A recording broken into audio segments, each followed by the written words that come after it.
Hi, George here, and today we're going to be using Affinity Photo to clean up this photograph and also replace the sky.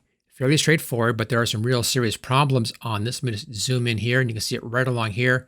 Real bad JPEG compression on this picture.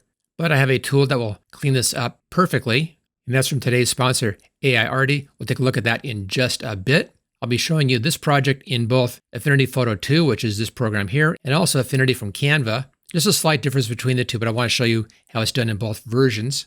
And the first thing we need to do is just examine the picture and see what's wrong. And if you look up here, you'll notice that the lettering here is backwards. So this picture has been reversed. So the first thing we need to do is to get this back in the right direction. So go up here to the document menu, come down to flip horizontal, and there we go. Now everything reads correctly, so that's the right direction for this photograph. Now, the next thing we need to do is to clean up these edges. Now, there's a lot of stuff in here that's really messy. If you use the In-Paint tool, you can clean this stuff up pretty well. It's a nice tool, but it takes a lot of work to get all this stuff cleaned up. Very labor intensive. I've shown that in a previous video about a year ago. But that will not help you with the faces over here or with the outfits. So when we get into the people here, this is just too fine a detail to handle with the In-Paint tool. So let's fix this using a different AI tool. And the one I like to use for this kind of a project is the Aiarty Image Enhancer. So let's go over there, clean this picture up, and then come back in here to Affinity and replace the sky. Okay, here we are in the Aiarty Image Enhancer program. And let's just clean up this one photograph. I'll just first click on here and bring the picture in. And it's right here. I saved the flipped version as a TIFF file. There we go. Use the scroll wheel and back out a little bit on this. Now the first thing that the Aiarty Image Enhancer does is it goes through and does an inference. What this is that it's applying the AI adjustment to the sample image, giving us a preview. Once that's done, we can then go over here and adjust our settings. All I care about is just the image cleanup on this one. We'll be doing everything else that this needs over in Affinity Photo. Okay, here we go. The settings I have over here is the more detail option at the top. This is the AI model. That's what I want. I'm upscaling this by 2 times to make it more of a printable image, so a bit more to work with. This brings this kind of low resolution image at 1000 by 750 up to 2000 by 1500. And the sky photo I'll be using is almost at 2000, so this will work out perfectly. Now, if I zoom in here, you can see how well this has cleaned this up. Here's the before left-hand side. Here's the after right-hand side. See, there we go. That's how much this has cleaned this picture up. Did a beautiful, beautiful job. Let's just scroll down a bit. And here's the part that you couldn't easily do over there in Affinity Photo is cleaning up the faces and the figures in here. This is just too fine of detail. This did a gorgeous job of cleaning that up. You can adjust the strength amount in here. And I'll bring it down just to about 75. I think that looks pretty good.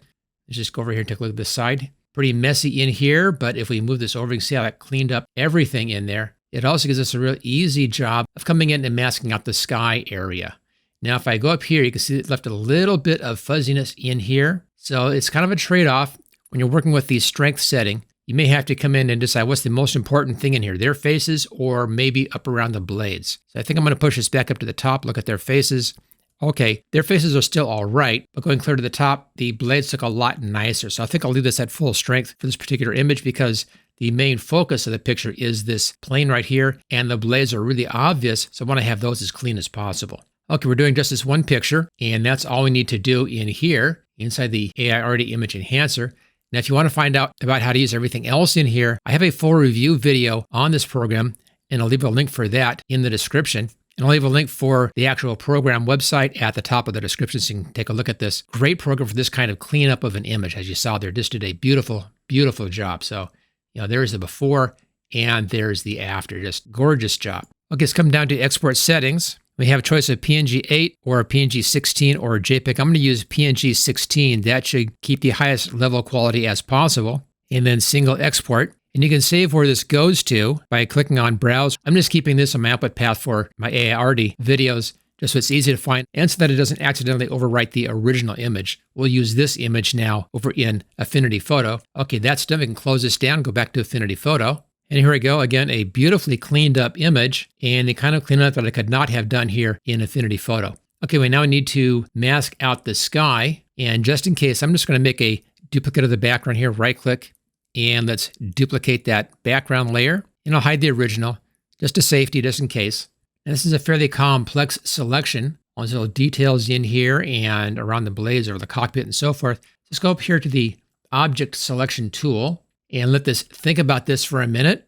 and figure out exactly where everything is in the picture. And this will then allow us to choose different parts of the picture. Let's see how well this does on just the sky area. Okay, that's what it's showing for the sky, and it looks pretty good. I may need to clean the edges up a little bit. Let's just click on that and make that selection. Okay, a few things to clean up. We can go ahead and do that. Let's come down here and choose the freehand selection tool.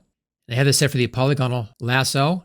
And what I want to do here, since the sky is selected, I want to add things into the sky selection. So we're on the add button right here. And let's use the scroll wheel and zoom in a bit. And let's just add in some of the features in here. Let's just make a new selection like that. It just brings that in. I'm not sure exactly what's up here. It's a little hard to see. So I'll do the best I can. And then just work around these, take your time, and make a real nice, clean selection of this. Back to the blue dot, and there we go. Okay, right in here, there should be a bit of the blade. You can see the blade over here. We don't have it over in this section here. So I need to remove that bit.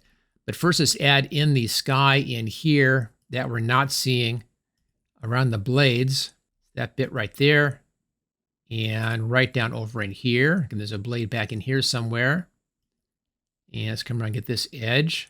And then we can kind of see the edge of the building right in there. I'll just keep that edge like that. And let's bring in this section in here. And just working around best I can on this. Take it across the blade over to here. And then down along the edge of the building right here. There we go. And around, and then right across the bottom here. Up around in here. And then you can kind of barely see the top edge of that tail fin right there. There it is. Let's bring this piece back in up here. So let's go over here to subtract. I'm subtracting this from the current selection. Now we're coming over here about like that, and then right over down to here. And just this bit at the top of that blade right there. Okay, that bit looks good. Let's hold the space bar down and fix the building edges over in here. Same thing, we need to add this into the existing selection. So switch this back over to add. And let's finish the edge here of the building. A little bit of the blade right here for the helicopter. I'm just going to cut it off right there. Where it cuts off, I can't see. It's matching the sky color, so that should be good.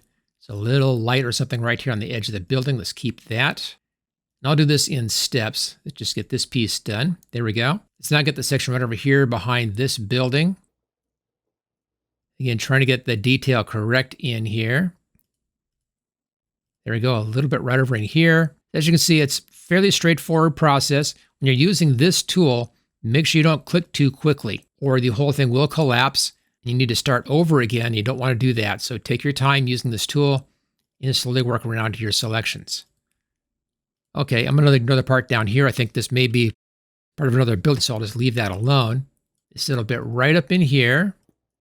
A little bit right here.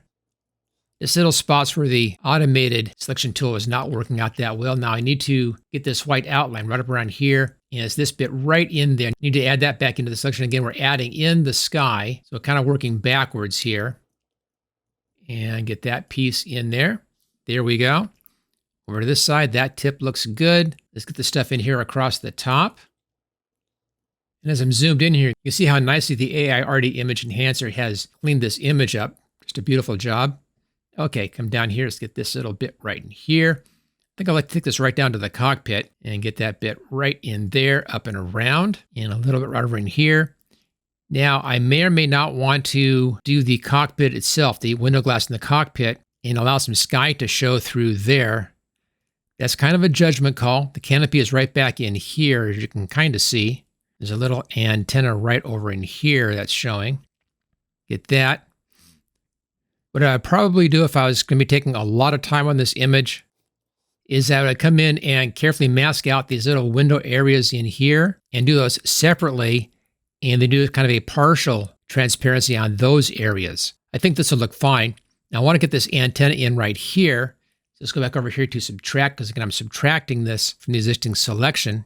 That's going to go right down here to the canopy and straight up to there. There we go. Okay, a little more to do, just a couple things in here. Back up to add. Again, we're adding this into the sky. The sky is what's selected in here. It's a little mountain or something back in there, not really sure. So we'll take this around, kind of work around that. There we go. And we can kind of see a bit of the tint back in here, bit of blue showing right back in here. And up around to the beginning. and a little bit in the corner here, and that top corner, then I think we have this done. It's up to here, up around here, like that. And final check up here. Okay, that's everything. I use Control 0 to recenter the picture. Now I have the sky selected. I want to have the ground selected. So go up to Select, come down to Invert Pixel Selection. Now everything but the sky is selected, and that allows me to make a layer mask out of this. Click on the layer mask button, and there it goes. Now transparent up here. Control D to deselect, and I can now bring in my sky photo. Let's open that one up. And I have one right here. I like this picture because it has a horizon in here, so the clouds go back in perspective. They're a lot smaller at the back and larger in the front. Real nice perspective picture. We'll keep that horizon below everything in our picture. I'm just going to drag this down like this. Just float that. Drag that layer in over here. Close that down. Let's pull that in behind our photo layer. There we go. Let's unlock that. In this position, our sky, it's a little bit too small, but not much. I'll just do a slight drag like that. And then I can find just the right amount of perspective. There's the city back there. I'm going to lower that down below my edges. And there we go. Real nice sky. And again, I might come back in and just make these a bit more transparent in the cockpit in here. That'd be a little final touch of detail. And it may or may not leave the area back here. This could either be sky or a building back there. It's hard to say. I think combining using Affinity Photo and also using the Aiarty Image Enhancer program, you can get a beautiful picture out of what was actually a rather bad quality image to begin with. Okay, let's now go over and take a look at Affinity Canva. I won't do all the steps on there, but I want to show you the differences on where things are hiding so you know where all the tools are if you're upgrading from version 2 up to version 3, which is Affinity Canva. Okay, here we are in Affinity Canva, and this version of Affinity, Affinity 3, combines the 3 main Affinity programs into one program. I still consider them as being 3 separate programs. And that's over here. We have the vector program, the pixel program. This is the same thing as Affinity Photo, and the layout program. There also is the Canva AI Studio. Now, to get the AI Studio, you have to have a monthly subscription over on Canva. Now, we're not doing that here. We've already done our AI with a non-subscription program. That's the Aiarty Image Enhancer. So all we need to do in here is just to remove the sky again and do the same steps as we did before. They're basically the same thing. We have our layers over here, right-hand side. That looks the same. And the left-hand side, the one tool I want to point out here, one difference is that the left-hand tools over here are different in look. We don't have our color in here, and they're different icons. So the one that you want is the object selection tool, and that's right up here. Instead of being an owl, it's kind of a selection around a disk or something. Click and hold that, and you have 3 options: object selection tool, selection brush tool, and the flood select tool right here. And we use the object selection tool. But it works exactly the same. It's going to figure out the photograph and then show us the selection areas. Make sure you have your layers selected. You can see now it's working exactly the same as it did over in Affinity Photo 2. And the edges even seem the same, so there's no real difference in here. So we go through the same finishing steps in here. Select the sky, clean the sky selection up, invert that selection. Now the invert option is in a slightly different place. Go up to the pixel menu up here, come down to pixel selection, and you'll find it right there. Instead of in the select menu, like we had in Affinity Photo 2. Make a layer mask and then bring in the background photograph. The exact same steps I just showed you over in Affinity Photo 2. Okay, if you want to find out more about the Aiarty Image Enhancer program, which I think is perfect for cleaning up pictures like this one here, did a phenomenal job. I'll leave links for that in the description. If you enjoyed this video, make sure you hit that thumbs up. Also subscribe if you want more of these videos, and I'll see you next time.